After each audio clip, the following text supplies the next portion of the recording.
Shalom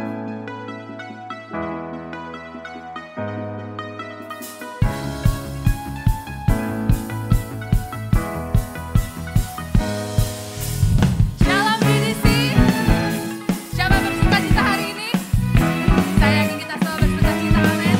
Mari kita bangkit sendiri, kita bersama-sama meninggikan satu nama hari ini, nama Yesus saja. Tuhan Engkau hadir, kuasanya mengalir, melawat setiap hati kami. Roh-Mu membebaskan, Roh-Mu membangkitkan, kebesaran-Mu dinyatakan. Diselamatkan untuk menyembah, datanglah kerajaan-Mu di dunia. Semua di hadapan tatamu, seluruh jiwa menyatu, nyanyikan pujian, sekarang dengan surga, kami datang bersatu, sembah puji namamu, semesta bersuka, sama dengan surga.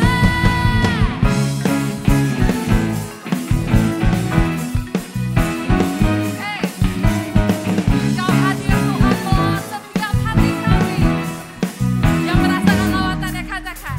Tuhan Engkau hadir, kuasanya mengalir, melawat setiap hati.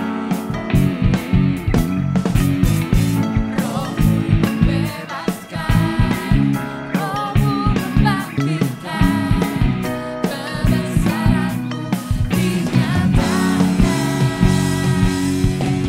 Diselamatkan untuk apa? Amin. Datanglah kerajaan-Mu di dunia. Di hadapan tatamu, seluruh jiwa menyatu, nyanyikan pujian, senada dengan surga, kami datang bersatu, sembah puji namamu, semesta bersuka, bersama dengan surga. Mari kita bertepuk tangan bagi Dia Raja kita.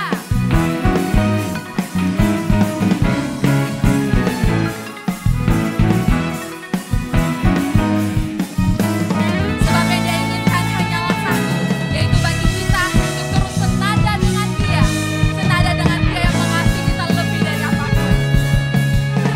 Yang mau sama-sama angkat tangan katakan, di hadapan tatamu, seluruh jiwa menyatu, nyanyikan pujian, senada dengan surga. Sembah puji namamu, semesta bersuka, semua di hadapan tatamu, seluruh jiwa menyatu, nyanyikan pujian, senada dengan surga, kami datang bersatu, sembah puji namamu, semesta bersuka,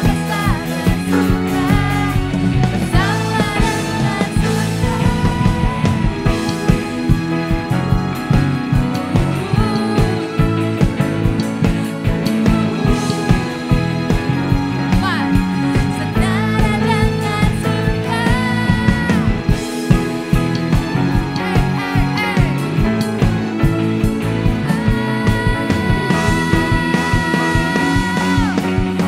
Senada dengan surga. Senada dengan surga. Amin Tuhan, kami mau terus senada dengan Engkau, haleluya. Sekali lagi shalom Bapak Ibu. Lebih semangat lagi, shalom Bapak Ibu. Shalom juga bagi yang di rumah. Hari ini kita sama-sama bersyukur, sungguh-sungguh bersyukur sebab kita sekali lagi mendapatkan kesempatan untuk menyembah satu nama. Nama siapa Bapak Ibu? Yesus. Nama siapa? Yesus. Sebab kita menyembah satu nama, itu nama Yesus. Marilah sama-sama kita melakukannya dengan satu suara, dengan satu hati. Langit dan bumi pun memuji Dia.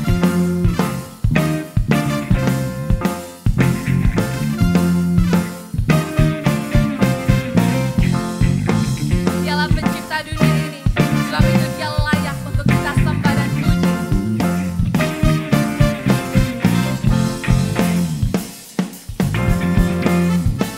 Siap-siap ya Bapak Ibu. Here we go. Langit dan bumi, pujilah Tuhan.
lagi nama siapa Bapak Ibu?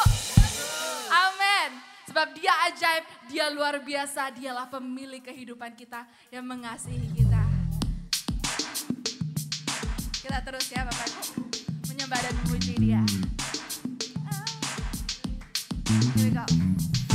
Yesus ajaib, Tuhanku ajaib, kasih-Nya ajaib bagiku. Yesus ajaib, Tuhanku ajaib, rahmat-Nya kekal selamanya. Tak berubah kasih-Nya, setiap hari bertambah indahnya. Sampai bumi berlalu dan habislah ragaku, Yesusku ajaib bagiku. Dia ajaib. Yesus ajaib, Tuhanku ajaib, kasih-Nya ajaib bagiku. Yes Lord. Yesus ajaib, Tuhanku ajaib, rahmat-Nya kekal selamanya. Tak berubah kasih-Nya, setiap hari bertambah indahnya. Sampai bumi berlalu dan habislah ragaku, Yesusku ajaib bagiku. Tak berubah kasih-Nya, setiap hari bertambah indahnya. Sampai bumi berlalu dan habislah ragaku, Yesusku ajaib bagiku. Amin. Mari let's declare it. Yesus ajaib, Dia berkuasa, ajaib mujizat, sebab Yesus ajaib. Yesus ajaib, Dia berkuasa,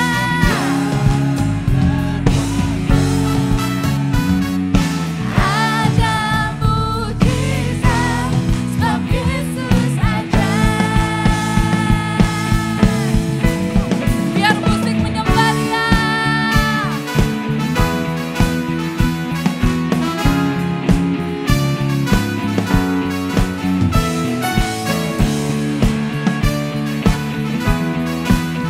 Dan kita pun juga mari kita turut menyembah Dia. Sekali lagi katakan Yesus ajaib. Yesus ajaib, Dia berkuasa, ajaib mujizat, sebab Yesus ajaib.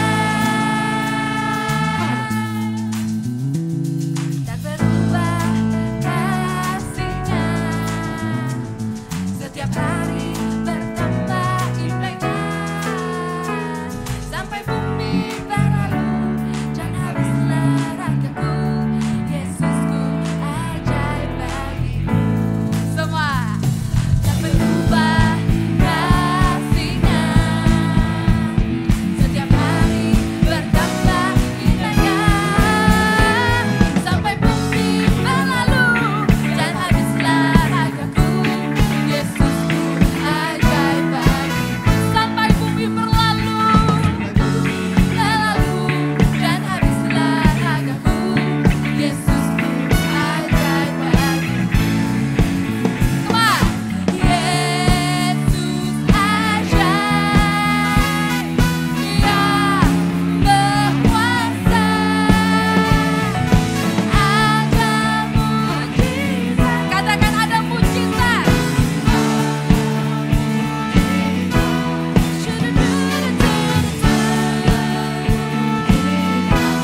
Sebab Yesus ajaib. Haleluya. Kau ajaib Tuhan. Silakan duduk semuanya. Kita percaya bahwa karena Tuhan, karena anugerahnya kita bisa berkumpul bersama di tempat ini. memuji dan juga menyembah namanya. Nama yang perkasa, nama yang ajaib. Dan biarlah kita semua membawa hati kita untuk masuk lebih dalam lagi, untuk menyembah satu nama yang hidup, dan hanya Yesus yang ada dalam hati kita.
Biarlah hanya Engkau saja yang ada di dalam hati setiap kami.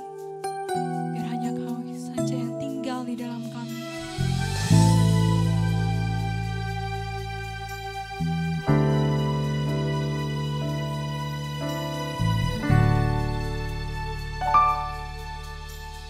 Kau melukis wajahku di hadapanmu.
Yesus Kristus. Haleluya, haleluya.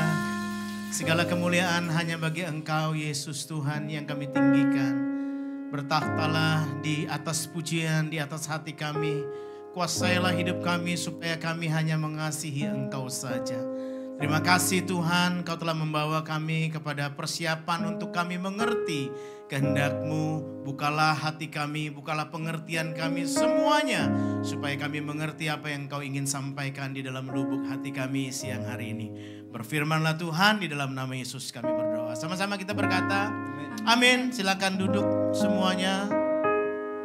Pastikan Bapak Ibu duduk dengan nyaman, dengan posisi yang baik, sehingga kita bisa mendengarkan firman Tuhan dengan santai. Kita bersyukur tadi kita bisa memuji Tuhan dengan luar biasa menurut saya. Kita mesti percaya bahwa di dalam pujian itu ada kuasa. Katakan amin. Jadi waktu kita memuji Tuhan bukan saja dengan segenap hati dan jiwa, tetapi juga harus dengan iman. Karena Roma 14:23b dikatakan kalau segala sesuatu kalau tanpa iman dosa. Jadi waktu saya nyanyi dengan iman. Saya bukan nyanyi supaya saya diberkati, saya bukan nyanyi supaya saya sembuh. Walaupun mujizat Tuhan bisa terjadi di situ. Kita juga mesti percaya bahwa ketika kita mendengar firman Tuhan, Tuhan sedang bekerja melawat hidup kita, melawat hati kita. Melembutkan hati kita, membuka pikiran kita. Oh iya, menyadarkan kita. Oh iya, saya salah nih. Oh, saya kenapa bersikap seperti itu waktu itu. Jadi kita bertobat. Jadi saya bersyukur saatnya kita masih bisa memuji Tuhan, bisa dengar firman. Ada saatnya kita nggak bisa lagi memuji Tuhan, saudara. Ada saatnya di mana kita nggak bisa kumpul lagi seperti ini dengar firman Tuhan. Ketika pada saatnya tiba masa penderitaan yang Alkitab catat, maka kita sudah dilatih sekarang untuk bisa komunikasi sama Tuhan secara langsung. Dalam keintiman kita. Kita bisa menyembah, kita bisa doa, kita bisa dengar Tuhan bicara secara langsung. Melalui impresi di hati kita dan lain sebagainya. Ada saatnya. Berarti kita sudah siap masuk dalam penderitaan besar. Menderita karena Yesus. Matius pasal yang ke-24. Ayat yang pertama sampai 14, saya baca 14 ayat saudara, memang agak banyak karena kalau saya potong-potong ternyata nggak bisa, itu satu keseluruhan dalam perikop itu. Jadi tidak apa, saya baca saja secara perlahan, Bapak Ibu bisa ikutin sehingga kita bisa memahami bersama-sama. Khotbah tentang akhir zaman, bait Allah diruntuhkan. Setelah Yesus keluar dari bait Allah, datanglah murid-muridnya dan mengarahkan perhatiannya kepada bangunan bait Allah, bangunan-bangunan bait Allah. Ia berkata kepada mereka, kamu melihat semuanya itu?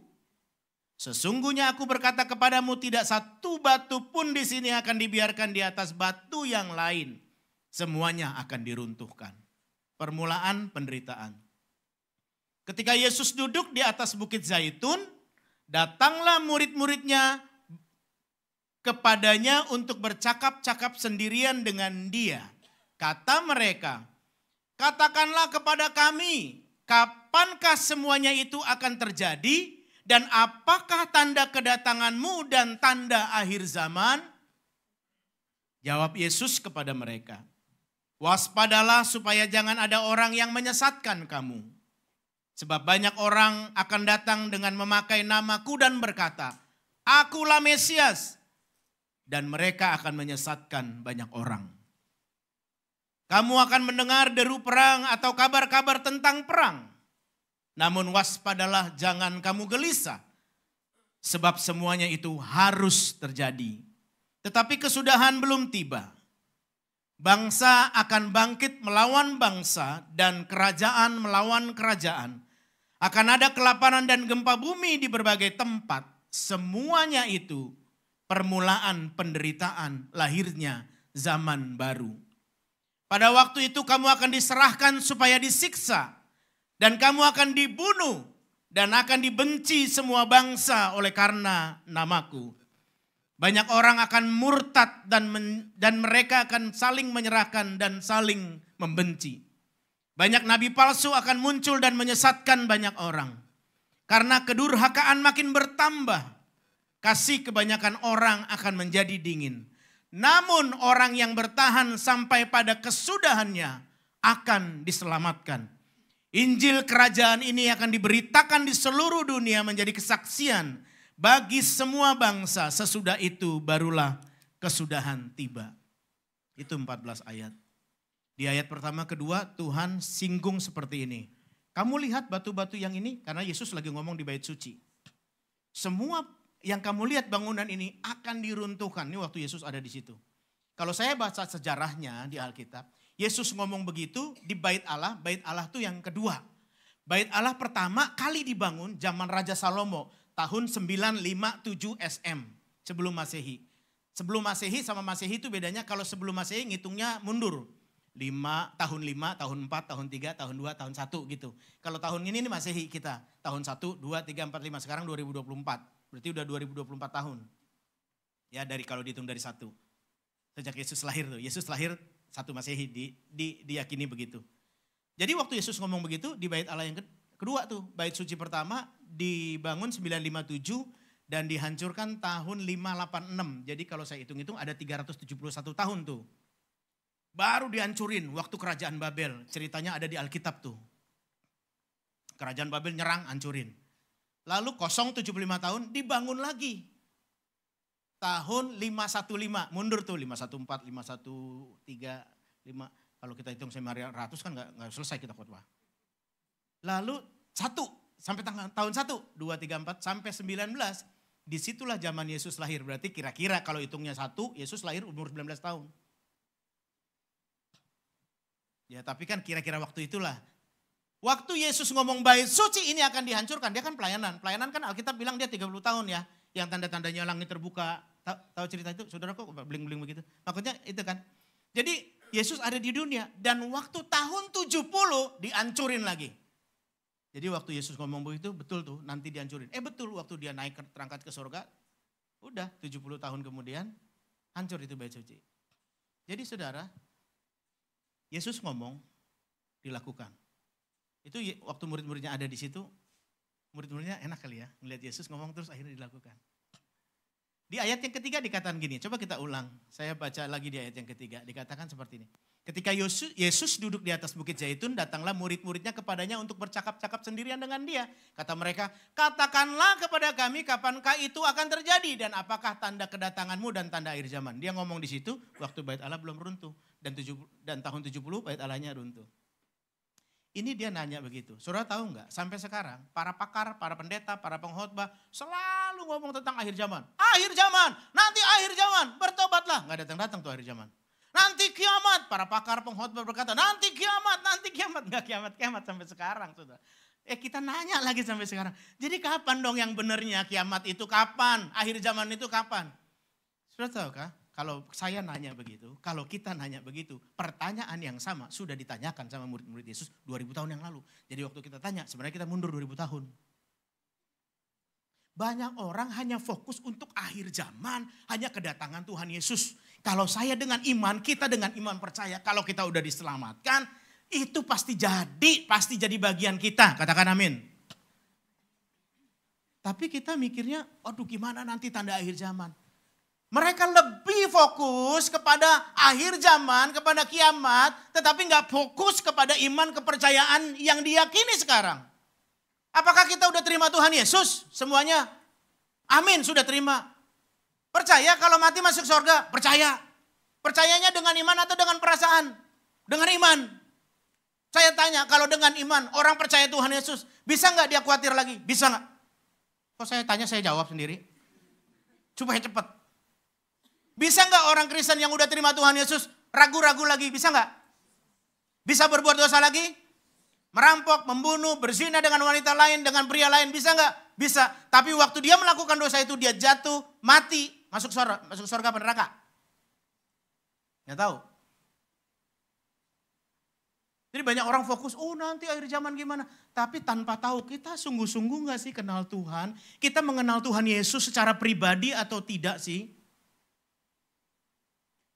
Ngeri sekali loh kalau kita dengar Matius 7 ayat 22 sampai 23. pada akhir zaman akan banyak orang berseru. Nah ini kita lagi berseru nih. Kita berseru gak sama Tuhan?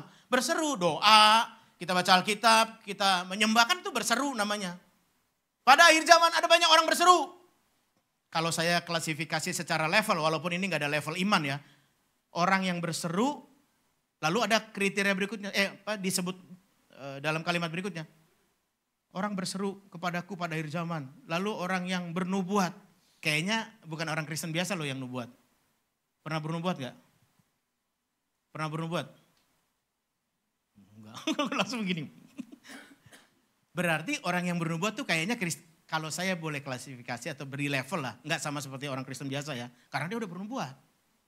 Loh kok bisa orang berseru, bernubuat, ada lagi tuh. Yang mengusir setan demi namaku kata Tuhan.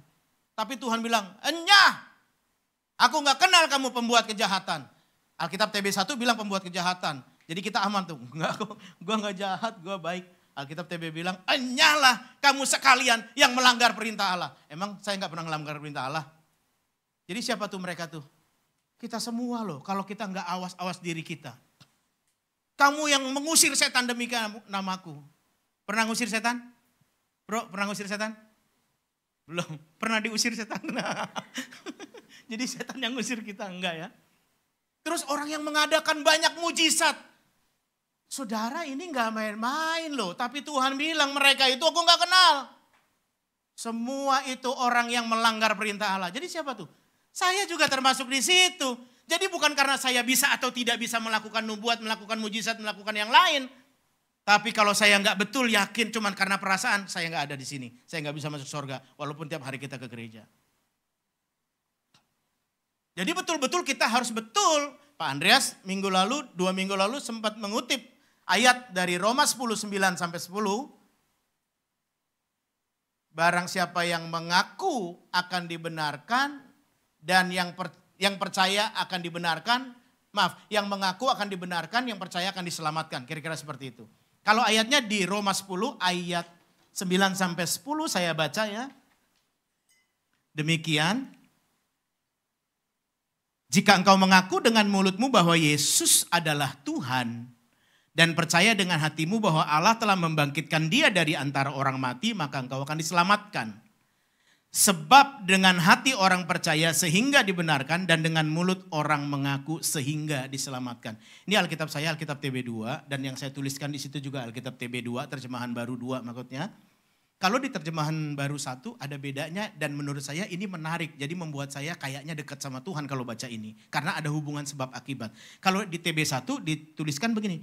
Karena dengan hati orang percaya dan dibenarkan dan dengan mulut orang mengaku dan diselamatkan. Kayaknya kata dan itu cuma sebuah pernyataan yang menyertai aja gitu.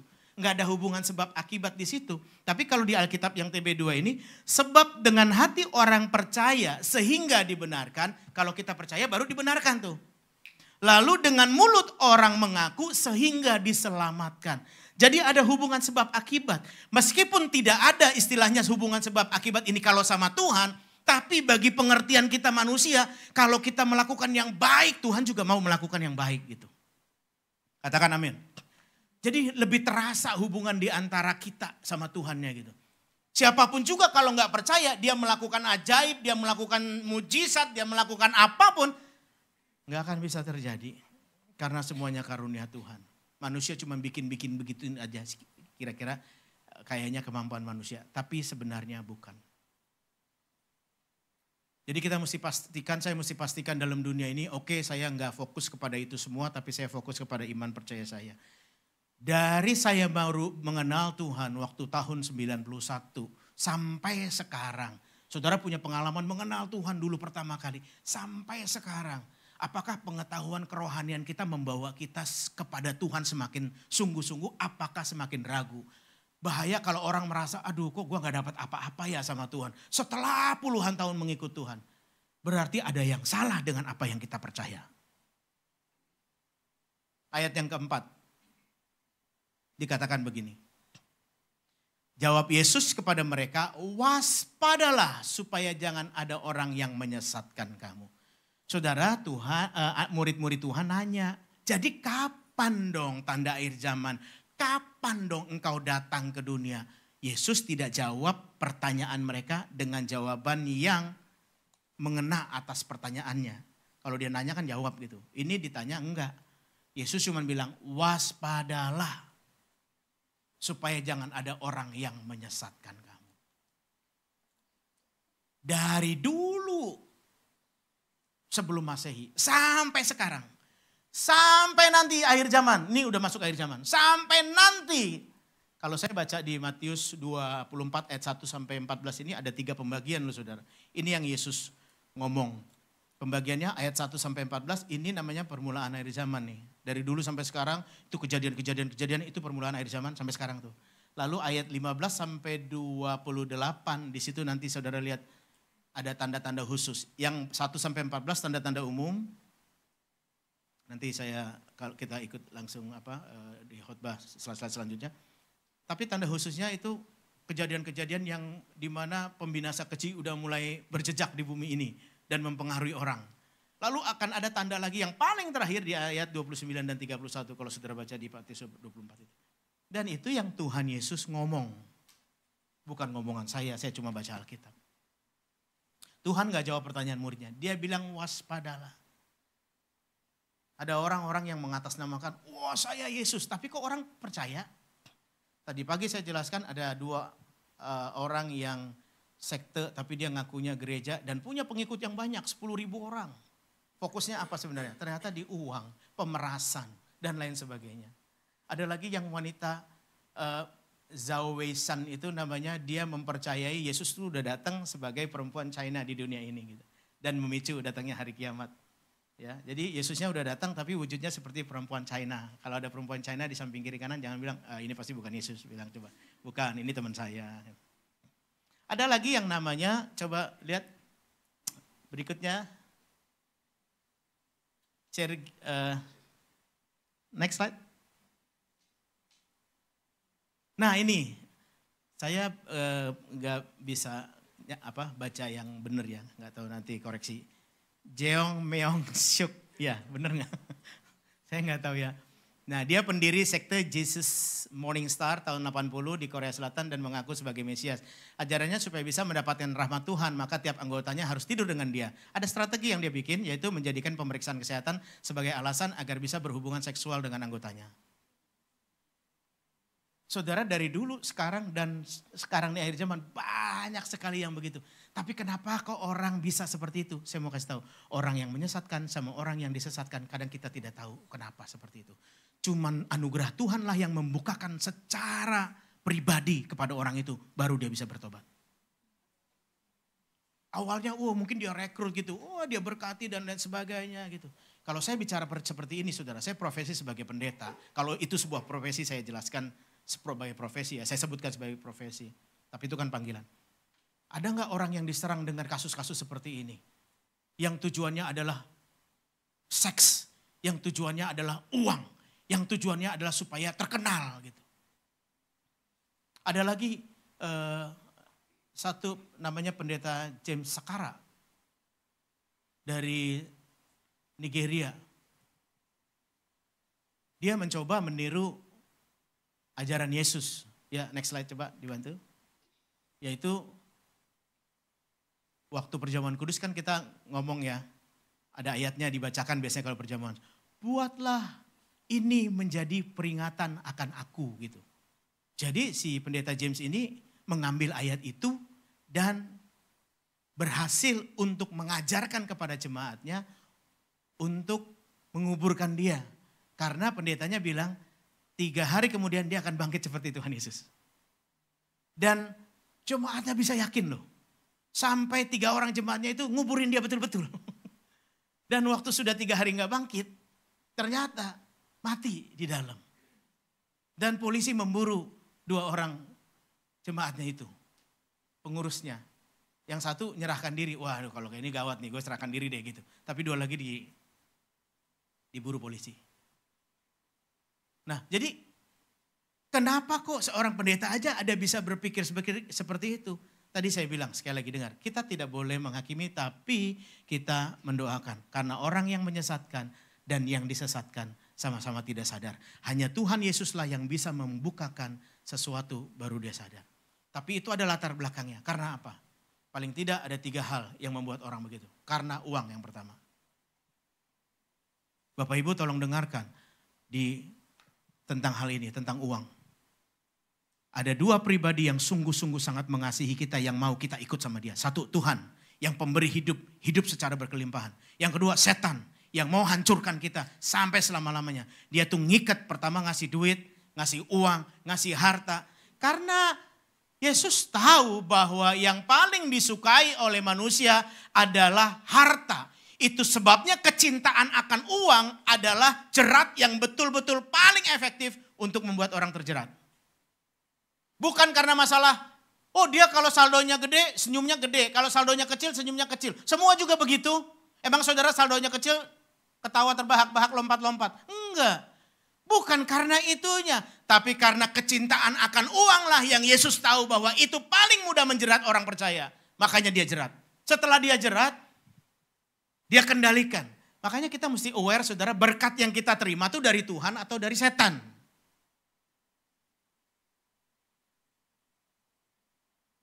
Saudara, maaf, saya bukan marah-marah. Kayaknya wajahnya pada begini. Iya, saya juga jadi, saya kasih tahu di Alkitab aja, semangat jadinya. Kita mesti tahu bahwa berkat Tuhan yang kita terima itu dari Tuhan, dari setan. Mana ada sih dari setan? Ya, tapi kita coba merenung aja coba. Kalau tujuannya yang kita lakukan, setan memberi perangkap. Jadi kalau udah terperangkap, dia kendalikan hidup kita. Sama kayak Bapak Ibu yang suka mancing. Saya mancing paling di rawa-rawa, di kolam-kolam, di danau. Nggak pernah mancing di laut. Kalau ikan sukanya apa? Cacing. Apa sih? Pelet. Kalau di laut ya udang. Tadi saya tanya Bro Rudi, apa sih umpan udang? Umpan di laut kalau mancing? Udang, ikan kecil atau apa? Cumi gitu. Jadi kalau udah dimakan, kita bisa tarik, kita bisa kendalikan. Kalau kita udah kena jerat iblis saudara, kayaknya kita bebas nih. Padahal sebenarnya umpan udah kita makan dan kita terjerat. Sama kayaknya ikan bebas tuh, setelah makan umpan bebas. Tapi ternyata terikat, langsung diangkat. Digoreng aja. Kalau saudara dicobain iblis saudara, bukan cuman dihancurkan. Saudara bisa digoreng, dihancurin, dipecah-pecah gitu. Karena itu. Kenapa sih ada orang begitu? Uang. Kenapa sih ada orang kok bisa mempengaruhi orang jahat begitu? Yang pertama tadi uang, terus kalau menurut saya ada popularitas, ada keinginan untuk menjadi terkenal. Karena dulu miskin, jadi kayaknya cari duit banyak, begitu kaya, kayaknya nih lihat aku gitu. Jadi semuanya tuh ada dosa kesombongan tuh. Mau populer, emang salah populer terkenal? Enggak salah. Tapi orang terkenal lantas lupa bahwa Tuhan yang kasih semuanya itu. Enggak menyerahkan hidup kepada Tuhan, dipimpin Tuhan tapi dipimpin oleh egonya sendiri. Bahkan lupa lagi, udah terkenal ya saya nih karena kan saya begini kayak begini gitu. Lupa. Jati diri asalnya dari Tuhan. Yesus juga terkenal kok, dia cerita di mana-mana dan Yesus bilang jangan kasih tahu siapa-siapa ya. Dan orang diberkati. Ada orang-orang yang mau populer dengan cara yang aneh-aneh sekarang banyak ya kan. Saudara mungkin baru-baru ini dengar ada Kristen progresif atau apa. Yang penting Kristen itu percaya Tuhan dan menyerahkan hidup kepada Tuhan, selesai. Kadang yang benar-benar aja kita hidupnya belum benar gitu, apalagi yang kalau aneh-aneh gak bisa kita pikirin ya. Seperti apa gitu. Ada orang-orang yang main musik gitu, main musik dengan cara-cara yang menunjukkan bahwa saya bisa main musik. Sehingga mendominasi permainan. Saya kalau datang ke sebuah gereja, saya tidak bermaksud menghakimi. Karena saya tahu teori sejarah musik gereja seperti apa. Semuanya itu setan semua kalau gak diserahkan sama Tuhan. Main musik dengan tapi tujuannya apa? Main musik dengan kalau saya sebut beberapa permainan musik. Ngapain begitu? Semua menunjukkan ke ego. Nggak ada lah orang mau populer di gereja ya. Tapi populer maksud saya adalah menunjukkan diri saya bahwa saya bisa melebihi dari yang lain. Kalau doa, doanya kayaknya luar biasa doanya. Khotbah kayaknya, pokoknya khotbahnya enak, menarik, lucu dan lain sebagainya. Saya pernah jatuh loh dalam dosa begitu. Waktu kalau tidak salah zaman-zaman SPK gitu. SPK kan ada pemulihan-pemulihan gitu ya. Saya doa gitu. Saya doa nggak pegang kening orang, nggak jorokin orang supaya jatuh. Tapi jauh gitu, 1,5 meter, 1 meter. Tapi orang tuh kayaknya jatuh terus merasakan hadirat Tuhan. Terus ada orang yang nutupin pakai kain apalah dulu zaman itu. Ada rasa dibangga di hati. Oh iya ternyata saya bisa loh. Doain orang dan orang alami mujizat Tuhan.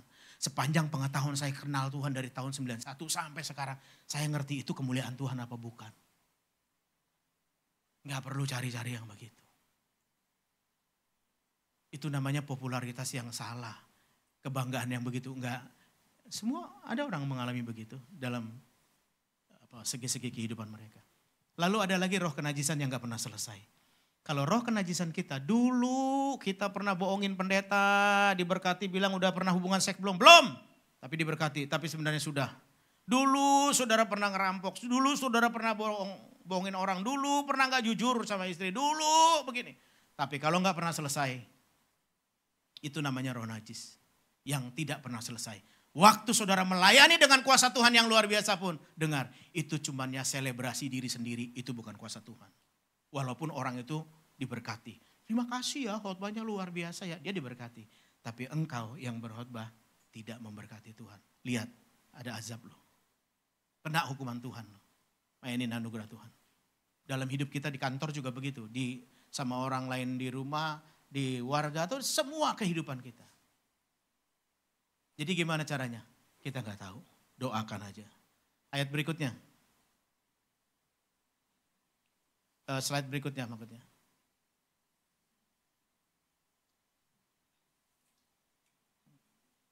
Ayat yang berikutnya itu ayat yang 6. Sebelumnya. Bagaimana kita bisa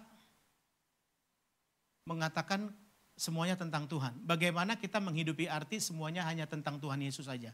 Semuanya Tuhan lah gitu kan. Oh ya pokoknya Tuhan aja. Kita ngerti itu sebagai apa? Jangan kita bilang, oh kita nih hidup dalam zaman anugerah, yang penting saya udah percaya Tuhan.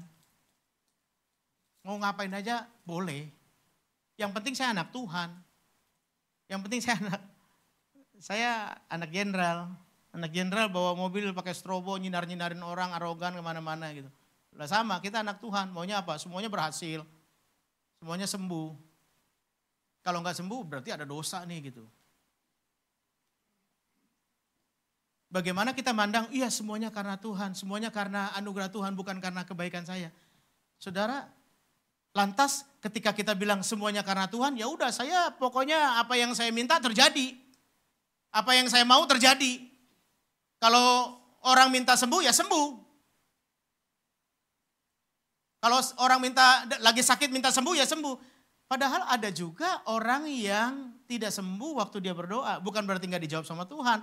Tapi Tuhan bilang sama dia, cukuplah anugerahku bagimu. Karena dengan kelemahanmu lah engkau semakin kuat, engkau menjadi sempurna. Karena kayak Paulus tuh ditaruh duri dalam dagingnya. Jadi apa-apa kalau kita percaya Tuhan, saya bisa sembuh. Ada orang yang terus mengalami begitu di dalam Tuhan dan tidak sembuh. Kasihan loh dia jadi patah imannya. Pokoknya kalau kita doakan mujizat terjadi, amin sembuh. Yang lumpuh berjalan, yang buta melihat. Tapi gak terjadi. Kecewa loh. Dosanya besar banget sama Tuhan yang bikin begitu. Saya agak sulit kalau nggak baca pakai kacamata, karena kacamata saya itu plus 150. Jadi kalau saya pakai kacamata baru bisa baca jelas begitu. Apakah saya harus berdoa, Tuhan saya kacamatanya ini mesti hilang nih Tuhan. Oh dalam nama Yesus plus 150 jadi 150 dan 0 Tuhan. Gampang aja Pak, lasik 20 juta selesai Pak. Iya betul. Ada teman saya begitu, lasik 20 juta selesai.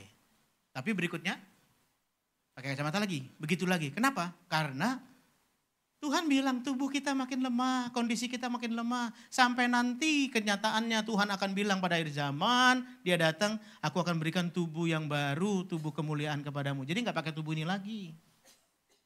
Dan orang-orang yang begitu tuh udah menerima dengan iman gitu. Kita bilang kita mengalami mujizat, kita sakit kok. Pakai kacamata, kacamatanya nggak berakhir-akhir, hilang-hilang ininya. Tapi terimalah itu sebagai satu iman. Orang percaya, Tuhan aku dapat kerja. Nggak dapat kerja sampai sekarang. Dan dia mengatakan itu dengan iman sekarang. Bukan berarti kenapa ya gue nggak dapat kerja ya, sial sekali hidup saya. Dia nggak gitu lagi, dia udah beriman percaya. Kalaupun belum dapat kerja, ya nanti waktunya Tuhan ada. Dia belum menikah sampai sekarang, usia udah 55 tahun misalnya. Dia nggak lagi merasa sengsara, siapa calon hidup saya, siapa pasangan hidup. Nggak lagi, dia udah terima itu dengan iman, dengan percaya. Disitulah Tuhan bekerja. Saudara menikah nggak punya anak, udah bertahun-tahun. Nggak lagi bilang, aduh kenapa ya, aduh siapa yang salah ya. Tapi itu semua anugerah Tuhan, di mana itu dinyatakan kepada kita. Supaya kita melihat kehendaknya, kedaulatannya yang ada dalam hidup kita. Jadi kita bukannya orang yang udah percaya Tuhan lantas ya udah, yang penting saya serupa dan segambar dengan Allah. Nah ini pernyataan ini secara rohani saya tahu artinya. Kita ini anak Tuhan, kita menerima karunia, betul. Kita segambar dan serupa dengan Allah, betul. Secara rohani, tapi dalam pengertian iman percaya atau kepercayaannya atau bahasa Alkitabnya teologisnya salah. Kita nggak serupa segambar Allah, yang serupa segambar Allah cuma Adam. Karena Adam yang diciptakan sama Tuhan. Karena Alkitab dalam Kejadian 1:26 dia bilang begini, baiklah kita menciptakan manusia menurut rupa dan gambar Allah supaya mereka berkuasa atas ikan, atas burung, atas binatang ternak dan binatang melata yang ada di bumi. Jadi yang serupa segambar dengan Tuhan itu cuma Adam. Kita enggak. Kita serupa dengan segambar dengan papa mama kita, dengan ibu kita tepatnya. Karena ibu kita yang melahirkan kita. Ada satu lagu gini nih. Manusia tak lebih dari, tahu lagu itu? Debu tanah yang tak berarti. Semua adalah anugerah yang menjadikanku berharga. Tuh, kita nih bukan siapa-siapa. Jangan mentang-mentang saya anak Tuhan, kita bilang kita semuanya bisa lakukan. Debu, gak berharga, cuman Tuhan yang bikin berharga. Syairnya bilang lagi begini lanjutannya. Segambar dan serupa dengan Tuhan Sang Pencipta. Rancangannya sempurna, janjinya takkan pernah berubah. Pak, tuh tadi lagunya bilang manusia segambar dan serupa dengan Allah. Itu dibilang. Iya, bilang betul. Tapi itu iman kepercayaannya salah. Saya bukan bilang lagu itu penciptanya salah. Kalau dari imannya, kepercayaannya, teologinya, kalimat itu salah. Karena kan ada satu bait itu ada 4 kalimat kan. Tadi apa tuh? Manusia tak lebih dari debu tanah yang tak berarti. Semuanya adalah anugerah yang menjadikanku berharga. Bait pertama, bait kedua, betul nggak? Betul nggak? Maksudnya manusia tak lebih dari debu tanah yang tak berarti, betul nggak? Ini kok jadi nggak ada yang ngejawab ya? Maksudnya gimana? Saya kecepatan agak bagaimana? Kalimat lagu itu mungkin ada yang belum tahu tapi ada juga yang tahu, saya percaya. Manusia tak lebih dari debu tanah yang tidak berarti. Kita ini kan debu tanah, betul nggak? Betul. Semuanya hanya karena anugerah yang menjadikan kita berharga di dalam Tuhan, betul nggak? Betul. Kita segambar dan serupa dengan Allah, betul nggak? Betul. Secara rohani saya tahu, tapi iman kepercayaan lagu itu salah. Saya bilang salah, ini bukan berarti lagu salah dan saudara nggak boleh nyanyikan, bukan. Karena berdasarkan Alkitab cuman Adam yang serupa dan segambar dengan Allah. Kita binasa. Kita dikandung dalam dosa. Tapi karena kita udah kenal Tuhan Juru Selamat, kita disucikan, kita dianugerahkan menjadi manusia yang sempurna. Itu.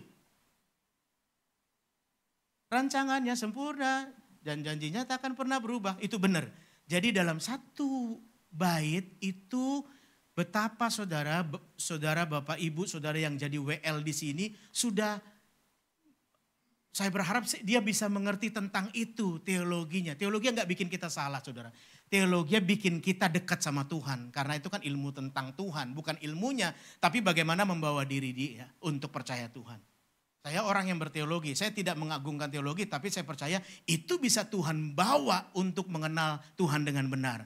Saudara punya kemampuan, keterampilan apapun, bidang ilmu apapun, itu sama. Kalau saudara bawa itu menjadi sesuatu yang bawa orang tidak mengenal Tuhan, itu gak ada artinya.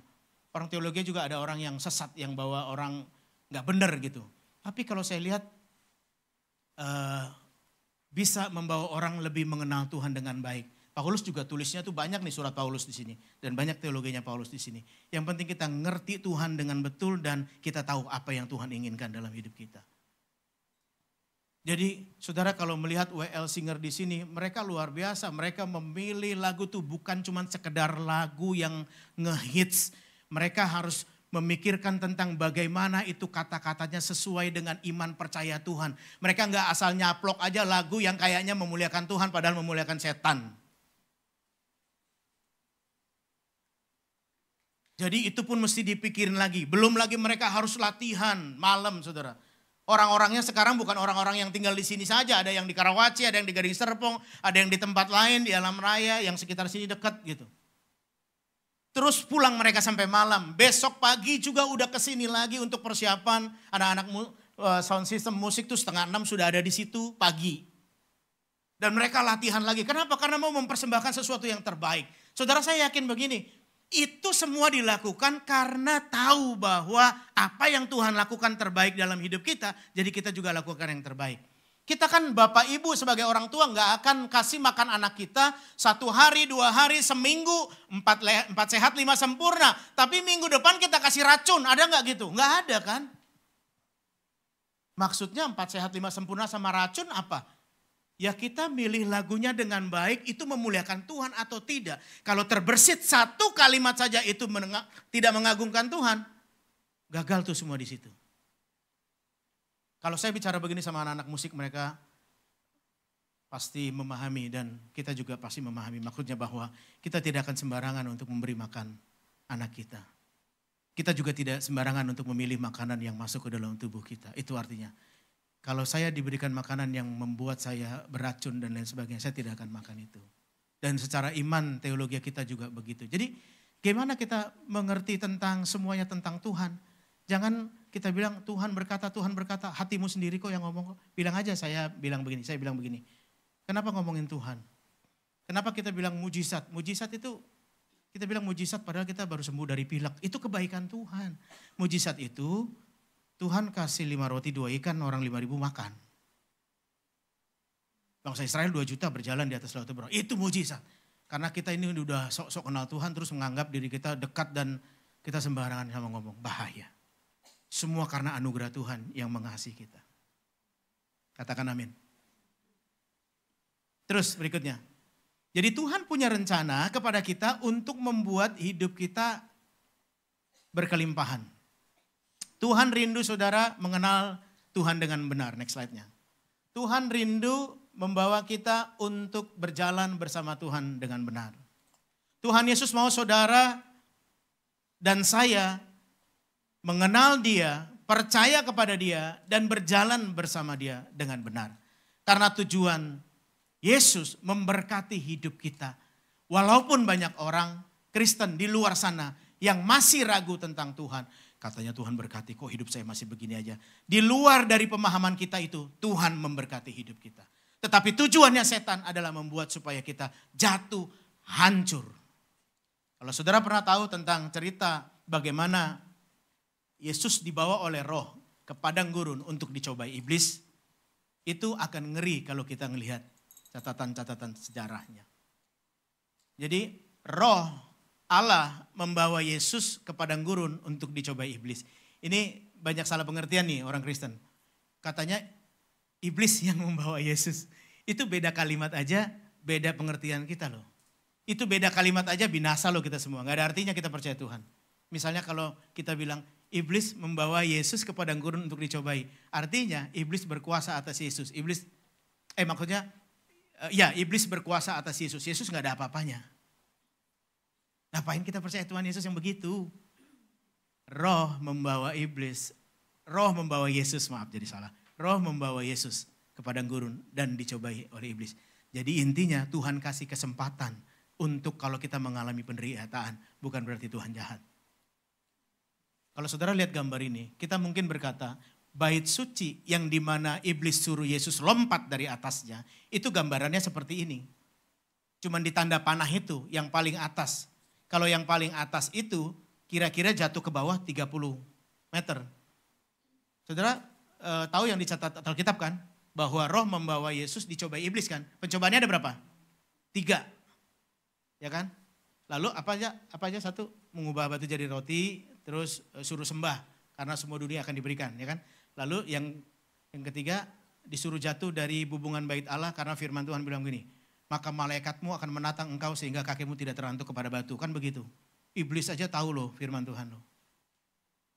Yesus disuruh lompat dari situ ke bawah. Kalau dari situ ke bawah, dari situ 30 meter. Tapi rupanya iblis mau dari tempat yang lebih tinggi, dari sisi pagar paling luar. Kalau jaraknya itu, next slide, 50 meter ke bawah. Jadi sebenarnya iblis mau hancurin betul-betul itu Yesus. Tetapi bukan cuma 50 meter, karena di belakang bait suci, ini bait suci kedua ya waktu Yesus ada di dunia ini loh. Ini zaman kerajaan Herodes, waktu direnovasi tahun 19 Masehi tadi yang saya jelaskan. Di bawahnya itu ada jurang yang sangat dalam, yang dalamnya 150 meter. Jadi total dari atas bubungan bait Allah sampai ke bawah itu 200 meter tingginya. Kemarin Pak Hendra sempat singgung juga, keluarga yang bunuh diri di apartemen Teluk Intan Peak itu dari lantai berapa? 22. Apartemen satu ruangan berapa meter Pak? Kira-kira tinggi apartemen satu lantai itu. 3 meter, 3 sampai 4, 3 meter. 3 meter kali 22 lantai, 66 meter. Ngikat tangan, mati. Terjun. 66 meter, mati. Kalau 200 meter, hancur badan. Saudara dengar, Yesus aja di dunia digituin sama iblis. Gimana saya? Gimana kita? Dan kalau kita nggak benar mengenal Tuhan, nggak nyerahkan hidup sama Tuhan, lumat kita, habis. Jangan bilang kita jago, kita ngerti firman Tuhan, enggak. Semua kita sama. Ayat berikutnya. Kamu akan mendengar deru perang atau kabar-kabar tentang perang, namun waspadalah, jangan kamu gelisah sebab semuanya itu harus terjadi, tetapi kesudahan belum tiba. Saudara cari di mesin pencarian tentang perang. Saudara ketemu perang dari sebelum Masehi, dari zaman Alkitab, sebelum Alkitab ditulis, sampai tahun 1 Masehi, sampai sekarang perang itu ada. Terus ayat 7, 8. Bangsa akan bangkit melawan bangsa dan kerajaan melawan kerajaan, akan ada kelaparan dan gempa bumi di berbagai tempat. Semuanya itu permulaan penderitaan lahirnya zaman baru. Coba cek kelaparan, coba cek gempa bumi. Sering gempa bumi di Indonesia, coba cek. Di daerah lain banyak gak? Banyak sekali datanya, saudara cari di mesin pencarian.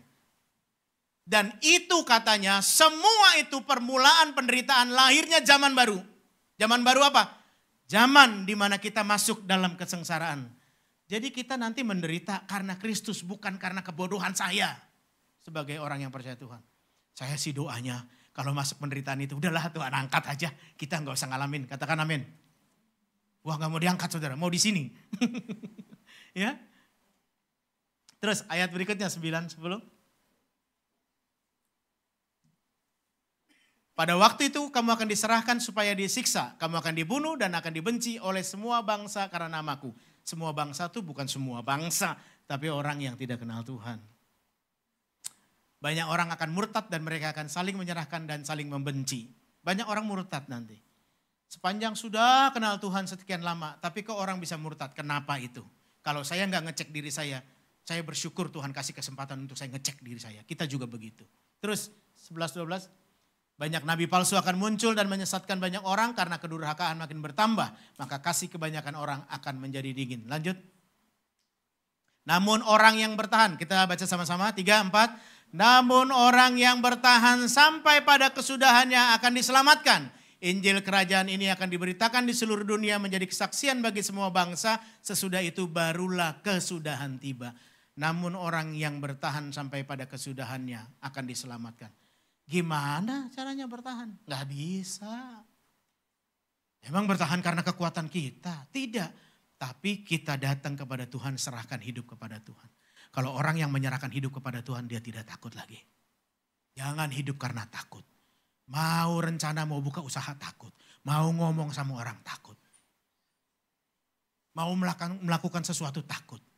Mau pergi rekreasi takut. Kenapa? Karena dulu pernah punya pengalaman di lantai 12, udah tengah malam jam 1 pagi, ada yang getak-getok di lantai atas. Baru ingat pagi-pagi ketika bangun, loh lantai atas, saya kan tidur di lantai 12 ya, berarti di atas, di rooftop siapa tuh?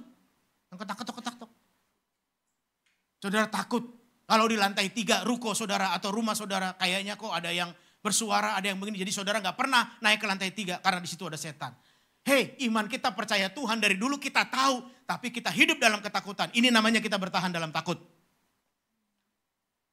Saudara pernah rekreasi ke satu tempat, itu posisi kursi sama meja di situ. Bak mandi di kamar mandi begitu. Tapi kok waktu pagi-pagi saudara lihat baknya udah kosong, terbalik. Dan posisi udah berubah semua. Siapa yang iniin? Dan kita takut. Kalau iblis aja lakukan Yesus seperti itu, apalagi kita. Tapi dengar beritanya bahwa Tuhan mengalahkan semuanya itu. Jadi kita ngerti ini bukan cuma sekedar mengerti segenap hati dan jiwa, tetapi harus dengan iman percaya kita. Katakan amin. Sebab kalau enggak kita dibombardir sama setan terus tiap hari. Kalau enggak pernah selesai persoalan itu Bapak Ibu Saudara yang saya kasihi, saudara bisa tenang sebentar. Tapi setelah itu ada aja yang bergejolak dan saudara menjadi ragu gara-gara itu. Jangan takut. Karena Tuhan bilang seperti itu. Saya juga menguatkan hati.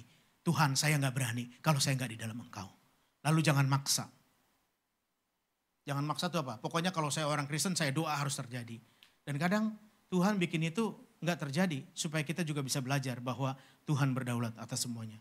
Bukan karena kehendak kita. Dan apa yang terjadi di sekeliling kita gak tahu. Pokoknya kita doakan aja.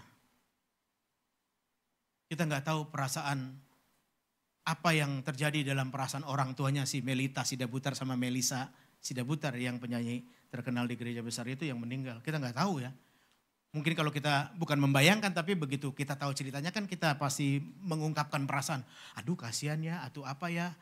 Jangan sampai kita bilang wah ada dosa apa tuh mereka dan lain sebagainya. Jangan menghakimi, jangan takut, jangan maksa, jangan menghakimi.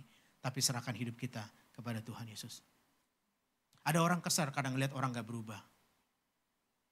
Tapi dengan dia kesal pun orang itu tidak berubah. Tapi kalau kita doakan dia, syukur berubah. Kalau gak berubah ya sudah, semua karena Tuhan. Ada satu pendeta datang kepada saya dalam satu diskusi, dia ngomong, saya kesal kalau lihat wanita merokok. Karena di depan rumahnya itu ada area kuliner dan banyak orang nongkrong di situ dan banyak beberapa wanita merokok. Lalu dia bilang sama saya kesal kalau lihat wanita ngerokok. Kenapa? Ya karena saya kesal aja. Jadi kamu senang kalau pria merokok. Kalau wanita kesal, ya pokoknya kesal aja. Lalu dia berubah? Tidak. Ya udah, saya bilang ya udah doain aja. Lalu 1-2 bulan lagi dia datang. Gimana Pak? Yang wanita ngerokok masih ada di depan rumah Bapak? Masih. Karena itu kan wisata kuliner pinggir Kali Cisadane.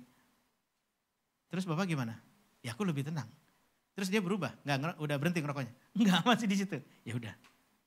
Kadang kita nggak harus untuk melihat orang itu berubah, melihat orang itu bertobat, harus bertobat kelihatannya kita senang, harus dia menunjukkan perubahan. Semuanya itu karena Tuhan. Karena kita pun datang kepada Tuhan bukan karena diri kita, karena Tuhan. Katakan amin. Dan kalau kita taruh diri kita kepada Tuhan, Tuhan yang memimpin hidup kita. Amin. Mari kita datang kepada Tuhan.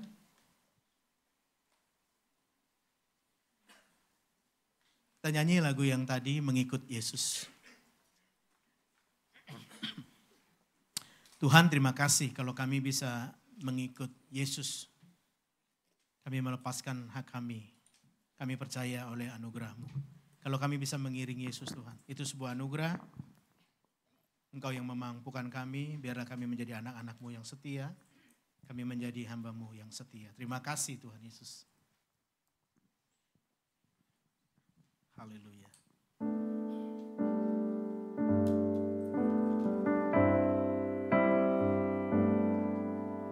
Semua karena anugerah-Mu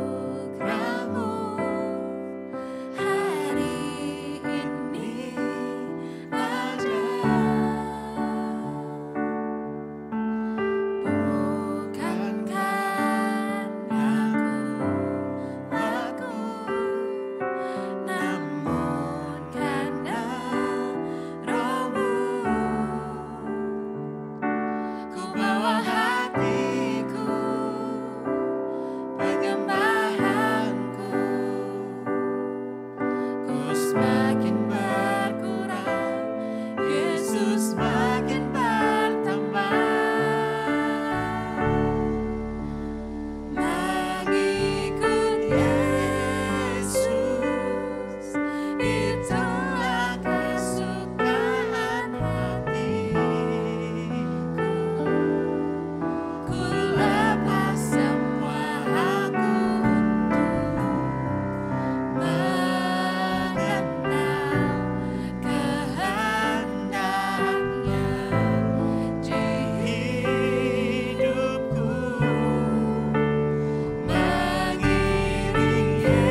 bangkit bersama-sama bangkit berdiri.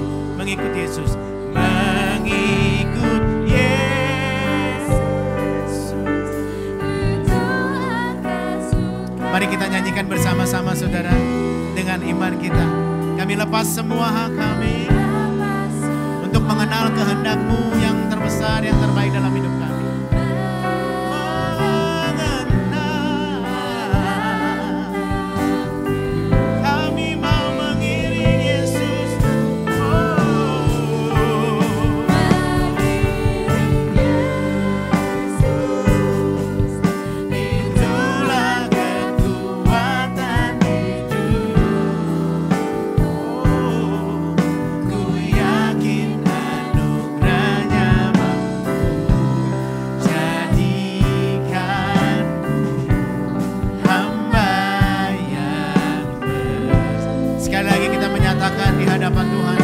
Dengan sungguh, dengan iman kami menyatakan Tuhan,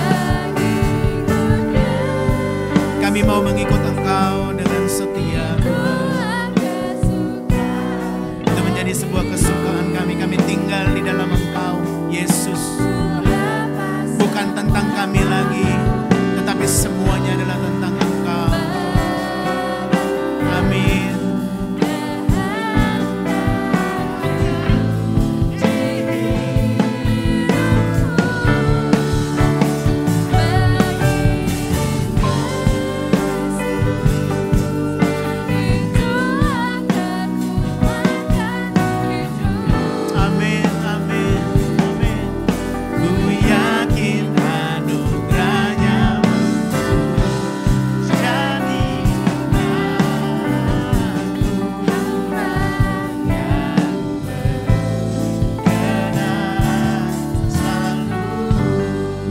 Saja mengikut Yesus, itulah Tuhan. Ini doa kami Tuhan Yesus. Kami suka akan Engkau. Kami mengerti kebaikan-Mu dalam hidup kami. Amin.